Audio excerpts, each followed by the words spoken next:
మన ప్రభు అయిన యేసుక్రీస్తునందు మిక్కిలి ప్రియమైన సహోదరి సహోదరులారా, మీ అందరికీ యేసయ్య నామంలోనే వందనాలు తెలియజేస్తున్నాను. మీరందరూ ఎలా ఉన్నారు? క్షేమంగా, ఆరోగ్యంగా, ఆనందంతో ఉన్నారని నేను నమ్ముతున్నాను. ఏ స్థితిలో ఉన్నా ఆయన మనకు చాలిన దేవుడని మీకు జ్ఞాపకం చేస్తూ, పరిశుద్ధ లేఖనంలో నుండి మన ధైర్యపరిచే మాట, మనని ఆదరించే మాట, దేవుని యొక్క శక్తి మన జీవితంలో విడుదల చేయబడటానికి అవసరమైన మాట, మనం ఏ మాటలైతే ధ్యానించాలో ఆ జీవం కలిగిన దేవుని మాట మీతో పంచుకోవడానికి నేను సంతోషపడుతూ, మీరు ఈ దినమల్లా ఈ మాటను మీరు జ్ఞాపకం చేసుకోవాలని కోరుతున్నాను. ఇర్మియా గ్రంథము 40వ అధ్యాయము 4వ వచనములో రాయబడిన దేవుని శ్రేష్టమైన ఈ వాగ్దానము, ఈ మాట మనం జ్ఞాపకం చేసుకుందాం. ఆలకించుము, ఈ దినమున నేను నీ చేతుల సంకెళ్లను తీసి నిన్ను విడిపించుచున్నాను. నాతో కూడా బబులోనునకు వచ్చుట మంచిదని నీకు తోచిన రమ్ము. నేను నిన్ను భద్రముగా కాపాడెదను. అయితే బబులోనునకు నాతో కూడా వచ్చుట మంచిది కాదని నీకు తోచిన ఎడల రావద్దు. దేశమంతటా నీకేమీ అడ్డము లేదు. ఎక్కడికి వెళ్ళుట నీ దృష్టికి అనుకూలమో, ఎక్కడికి వెళ్ళుట మంచిదని నీకు తోచునో అక్కడికి వెళ్ళము. ఇది దేవుని దాసునితో మరి నెబూజరదాను యెరూషలేములో నుండి, యోధాలో నుండి బబులోనునకు చెరగా కొనిపోబడిన బందీ గృహములో నుండి సంకెల చేత కట్టబడి ఉన్న ఇర్మియాను తీసుకొని రామాలో నుండి ఆయన పంపించిన వర్తమానం ఇది. దేవుని దాసులు బంధించబడటం సాధారణమే. దేవుని పరలోకపు ప్రతినిధులు, దేవుని రాజ్య నివాసులుగా అనేకులను చేయుట కొరకై దేవుడు ఎవరినైతే నియమించుకొని ఉన్నాడో అట్టి ప్రజలు శిక్షా విధిని అనుభవించుట ఈ లోకంలో ప్రభువైన యేసుక్రీస్తు ఏ నేరము చేయకపోయినా సరే ఆయన శిక్షించబడినట్లు, మనందరి తరపున ఆయన మన పాప భారమును ఆయన భుజస్కంధములపై మోసిన కారణమును బట్టి ఆయన శ్రమానుభవం పొందారు. ఆయన భరించే శక్తిమంతుడు. కానీ మనము లోకంలో ఉన్నాము. ఘోరమైన పాపంతో నిండి ఉన్న ప్రజలు, స్వార్థపరులు, దేవుని నిరాకరించిన వారు, సత్యమును త్యజించినటువంటి వారు అనేకులు. దేవుని వైపు కాక ఇహలోకము, అశాశ్వతమైన ఈ లోకం వైపు చూచే ప్రజలు మనల్ని నిరాకరించవచ్చు, మన బంధించవచ్చు, చెరలో పెట్టవచ్చు. కానీ విడిపించుటకు శక్తిమంతుడు ఆయనే. తనకి ఇష్టలైన దాసులను పంపించి అనుకూలమైన వర్తమానం పంపించేవాడుగా మన దేవుడు ఉన్నాడు. మరి దేవుని దాసుడైన ఇర్మియా యొద్దకు, ప్రవక్త అయిన ఇర్మియా యొద్దకు వెళ్ళినటువంటి ఈ బిడ్డలు చెప్పిన మాటలు మనం ఇప్పుడే విన్నాం. ఆ ప్రియ సహోదరి సహోదరులారా, దేవుడు మనకు అనుకూలమైన హితవత్సరాన్ని ప్రకటించే దినము, ఆ గడియ మనకు వస్తుంది. మనం ప్రార్థన చేద్దాం. ప్రభు కొరకు జీవించాలని తీర్మానం కలిగి ఉందాం. మనము మన కుటుంబాలు ప్రభు వైపు చూద్దాం. అలాగనే చూచి ప్రభువులు ఆనందించాలని, తప్పక ప్రభు పక్షమున ఉండాలని కోరుకుంటూ, దేవుని దాసులందరూ ధైర్యం వహించాలని, మనకు వ్యతిరేకంగా సాతానుడు అనేకులను పురికొల్పి మనకు విరోధంగా వారు చేసే తలంపులన్నీ దేవుడు వమ్ము చేస్తాడని నేను మీకు తెలియచేస్తూ ఉన్నాను. దేవుని దాసుడుగా, మీ సహోదరుడుగా ఈ మాటలు నేను మీతో పంచుకుంటూ ఉన్నాను. దేవుడు గొప్ప విజయాన్ని తన దాసులకు అనుగ్రహించేవాడై ఉన్నాడు. వారు ఎన్ని శ్రమలలో ఉన్నా సరే, శ్రమలు దేవుని బిడ్డలో లెక్క చేయరు. ఆర్థిక సమస్యలు, ఇరుకులు, ఇబ్బందులు సర్వసాధారణంగా లోకంలో వస్తూనే ఉంటాయి. కానీ అటు వాటి అన్నిటిలో నుండి అత్యధికమైన జయమును ఆయన తన బిడ్డలమైన మనకు అనుగ్రహించే దేవుడని నేను మీకు తెలియజేస్తూ, దైవదాసులందరికీ వందనాలు తెలియజేస్తున్నాము. ప్రియమిత్రులు, దేవుని దాసులు శ్యామ అబ్రహాం గారికి వందనాలు. అలాగే పుష్పకుమారి దేవుని దాసురాలు, నా ప్రియ భార్య పుష్పకుమారి గారి దేవుని దాసురాలు, ఆమె కూడా ఎల్లప్పుడూ మీ అందరి కొరకు నాతో పాటు ఏకీభవించి ప్రార్థన చేస్తున్నారు. అంతే కాకుండా సహవాసంలో ఉన్న 44 మంది దైవజనులు వారు అనుబంధములో వారి పరిచర్యలో ఇంకా విస్తారంగా చేస్తూ ఉన్న 4-5 ఇతర గ్రామాల్లో ప్రదేశాల్లో వారు బ్రాంచ్ చర్చెస్ ఉన్న ప్రతి ప్రదేశంలో కూడా దేవుని కార్యాలు విస్తృతంగా జరగాలని ఈ 4 రాష్ట్రాల్లో అనగా ఒరిస్సా, రాజస్థాన్, అలాగే ఆంధ్ర, తెలంగాణ ప్రాంతాల్లో ఉన్న తోటి వారైన మీరందరూ కూడా బలం పొందాలని నేను దైవజనరాలు ప్రార్థన చేస్తున్నా. దయచేసి మాతో ఏకీభవించండి. ప్రార్థనలో మీకేమైనా ప్రార్థన అవసరతలు ఉంటే వాటిని మాకు తెలియచేయండి, తప్పక ప్రార్థన చేస్తాం. అలాగే దూరదేశంలో ఉన్న మా కుమారుడు శామ్యుల్ గ్రెగరీ రిచర్డ్ బాబు కొరకు ప్రార్థన చేయండి. ఆయన విదేశంలో అమెరికాలో ఉండగా ఆవిడ యవనస్తుడై ఉన్నాడు, ఒంటరితనంగా ఉన్నాడు. దేవుడు ఆయనకి సాటి అయిన సహాయమును అనుగ్రహించులాగున, ఒంటరితనమును తీసివేయలాగున, తనకు బలమును శక్తిని అనుగ్రహించులాగున మా కుమారుడి కొరకు మీరు ప్రార్థన చేయాలని కోరుతున్నాం. ఏ తల్లిదండ్రులకైనా కుమారులు ఎల్లకాలం ఒంటరిగా ఉండరు, ఒక సమయం వస్తుంది. కానీ దేవుడు ముందుగా సిద్ధపరచాలి ఒక సాటి అయిన సహాయం. అలాగే మీరు మీ పిల్లల కొరకు ఆలోచన కలిగి ఉంటారు కదా, మేము కూడా ఆలోచన కలిగి ఉన్నామండి. దయచేసి ప్రార్థన చేయండి, మీ ప్రార్థన అవసరతలు తెలియచేయండి. తర్వాత ఇంకా చాలా విషయాలు ఉంటాయి, కానీ అన్నిటినీ షేర్ చేసుకోవడానికి ఇది సమయం కాదు. ఏదో క్లుప్త సందేశం ఇది.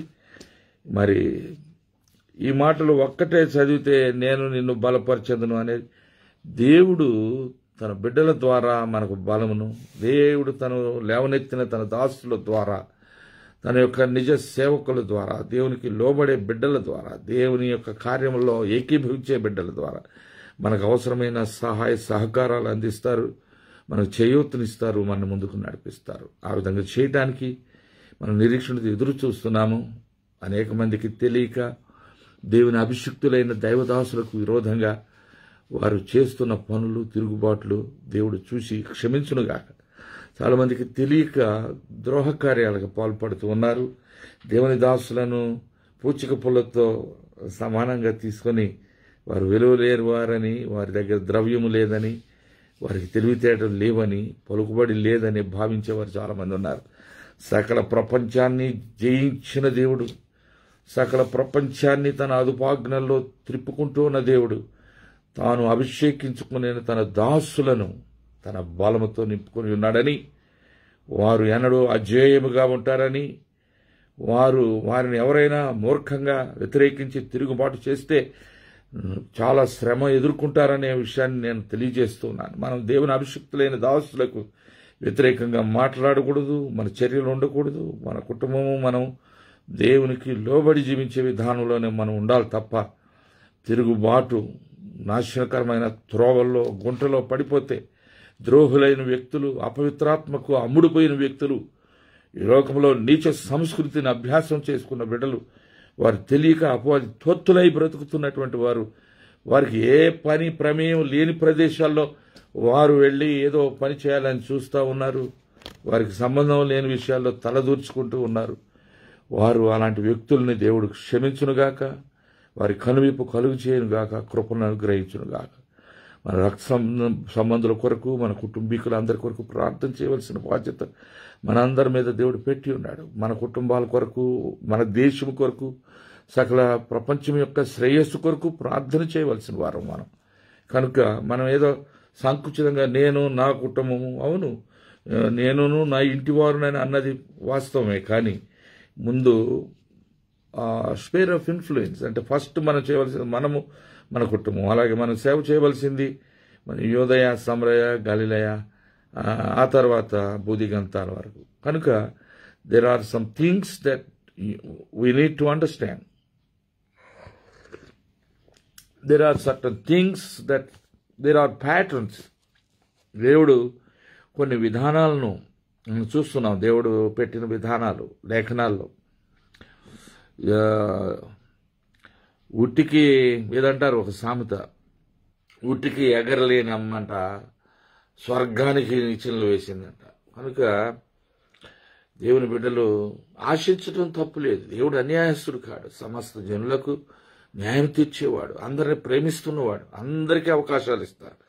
నా ఒక్కడికే ఇవ్వాలి ప్రభా నేను అడగను. అది జ్ఞానం లేని వారు చేసే ప్రార్థనలు, జ్ఞానం లేని వారు ఆలోచించే ఆలోచన విధానం. దేవుడు అందరికీ న్యాయం తీర్చే దేవుడు, ఆయన న్యాయాధిపతి అన్నాడు. అయితే ఎవరు దీనులై విరిగి నలిగిన హృదయం కలిగిన వారై దేవుని పరిశుద్ధాత్మ ఎవరిలో నివాసం ఉంటాడో, ఎవరైతే అనుకూలంగా దేవుని రాజ్య సంకల్పాన్ని ఎరిగిన వారుగా ఉంటారో అట్టి వారికి ఆయన ఆసనుడై తన కార్యమును జరిగించుకుంటూ వారిని పనిముట్లుగా ఆయన అభిషేకించుకొని వాడుకుంటారు.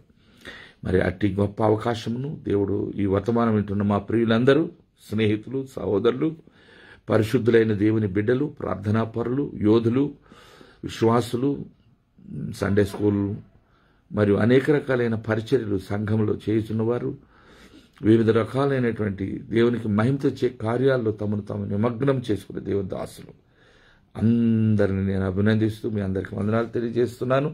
నా కొరకు, నా కుటుంబం కొరకు ప్రార్థన చేయండి.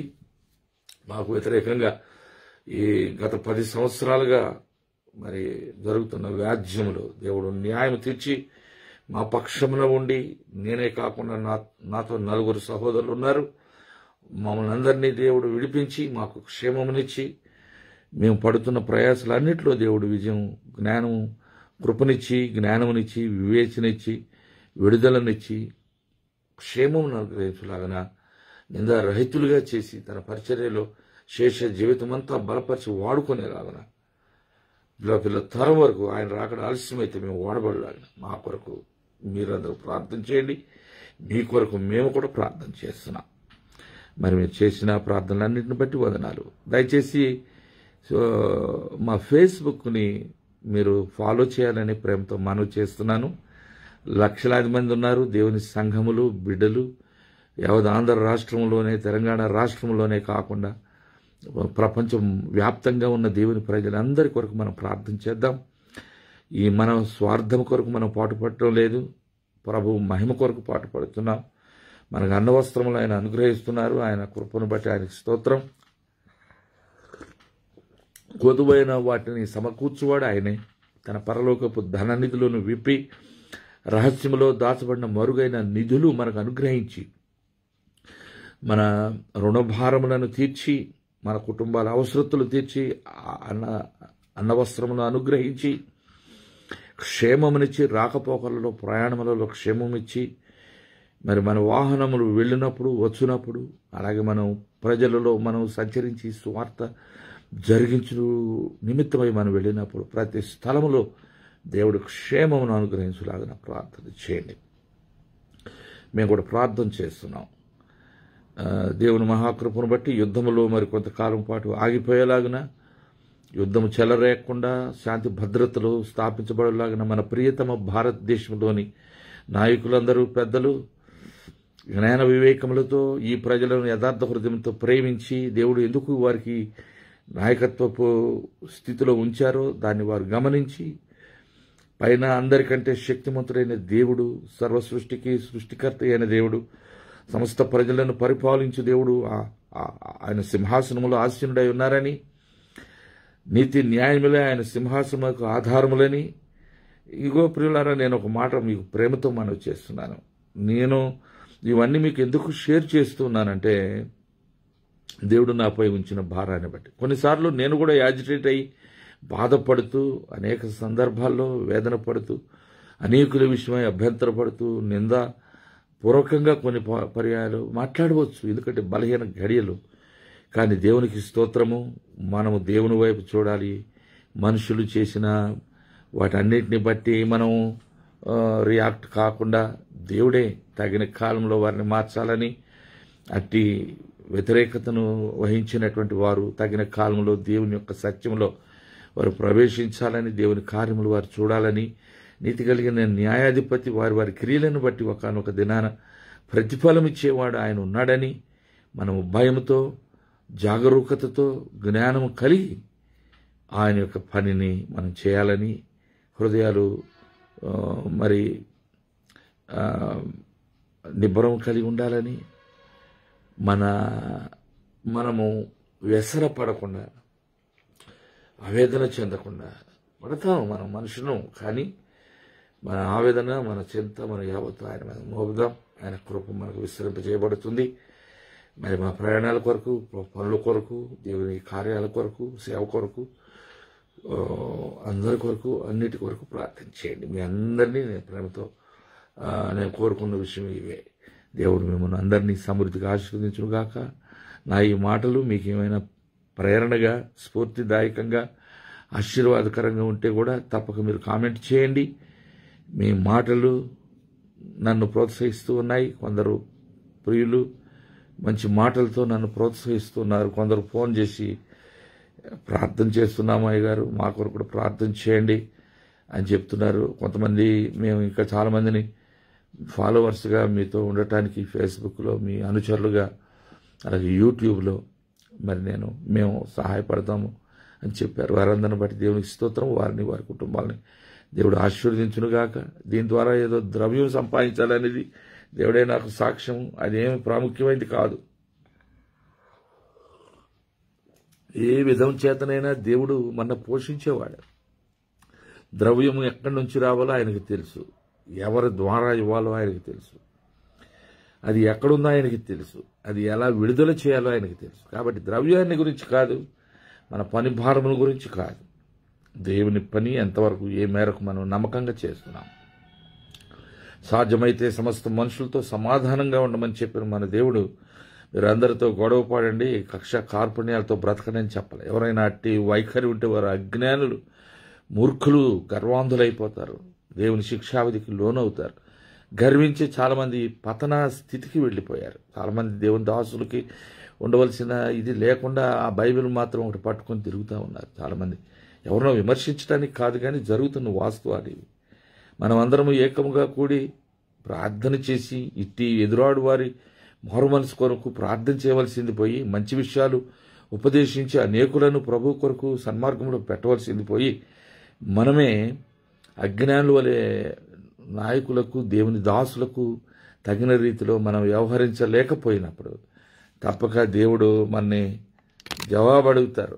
బాధ్యత మన మీద ఉన్నది కనుక మనమందరము ఒంట్లో భయంతో, దేవునికి ప్రేమతో, మన కుటుంబాల పట్ల బాధ్యతతో ఒక మంచి మాదిరిని అవలంబించి దేవుని మహిమ కొరకై మనమందరం పాటు పడదాం గాక. దేవుని దాసులారా, మా సహోదరి సహోదరులారా, మీ అందరికీ వందనాలు తెలియజేస్తున్నాను.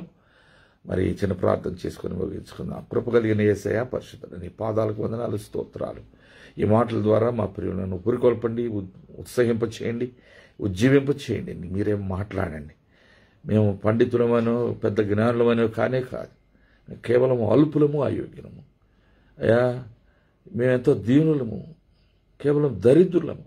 అట్టి మమ్మల్ని ప్రేమించావు, సేవకులుగా చేసుకుని మాకు ఏ నాలెడ్జ్ లేకపోయినా సకల ప్రపంచాన్ని త్రిప్పి ప్రపంచంలో నీ ఆదేశం ఉన్న ప్రతి ప్రదేశానికి తీసుకొని వెళ్ళావు.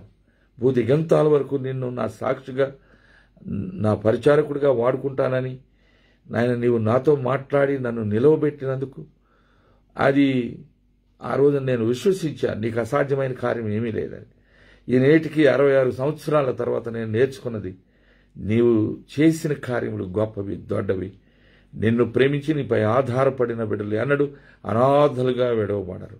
నీవిచ్చిన గర్భఫలమును బట్టి, నీవు అనుగ్రహించిన జీవిత అనుభవాలను బట్టి, నీవు అనుగ్రహించిన మంచి స్నేహితులు, శ్రేయోభిలాషులను, బంధువర్గం అంతటిని బట్టి, సంఘాలను బట్టి, తోటి పనివారిని బట్టి నీకు వందనాలు చెల్లిస్తున్నాం. ప్రపంచంలో గొప్ప నాయకులను లేవనైతే మా ప్రీతము భారతదేశంలో మమ్మల్ని మీరు పుట్టించారు. ఈ దేశం నీది, ఈ ప్రజలు నీవారు. సత్యమేవ జయతే అనే గొప్ప నినాదం మేము కలిగి ఉన్నాం. నేనే మార్గమును, సత్యమును, జీవమునని నీవు సెలవిచ్చున్నావు. అటు నీ సత్యము పరిడి వెళ్ళి ప్రతి హృదయంలో శాంతి, సమాధానము, అందరి ఎడల శాంతంతో కూడిన సత్సంబంధాలు దయచేయమని మహిమయు, ఘనతయు, ప్రభావాలు నీకు ఆరోపిస్తూ ఈ వర్తమానం విన్న మా ప్రియులందరిపైన పరిశుద్ధాత్మను దించి వారి అంతరంగంలో ప్రవేశింపజేసి నెమ్మదిని, సంతోషమును, సమాధానమును కన్నటి బాష్ప బిందువులను తుడిచడం ద్వారా నీ స్వస్థపరచు శక్తి విడుదల చేయడం ద్వారా ఫిట్గా ఉంచమని, కృపను అనుగ్రహించమని యేసు పరిశుద్ధ నామంలో ఈ ఉదయకాల సమయపు ప్రార్థన మనవులు యేసు నామంలోనే మీకు సమర్పించి అడిగి వేడుకుంటున్నాం మా పరమ తండ్రి. ఆమెన్. ఆమేన్. దేవుడు మిమ్మల్ని అందరినీ సమృద్ధిగా ఆశీర్వదించును గాక. ప్రియులారా, మరలా దేవుని చిత్తమైతే రేపు ఇదే సమయానికి మిమ్మల్ని వాక్యముతో ఎదుర్కొంటాను. God bless you all. Thank you. Good night. Praise the Lord. Amen.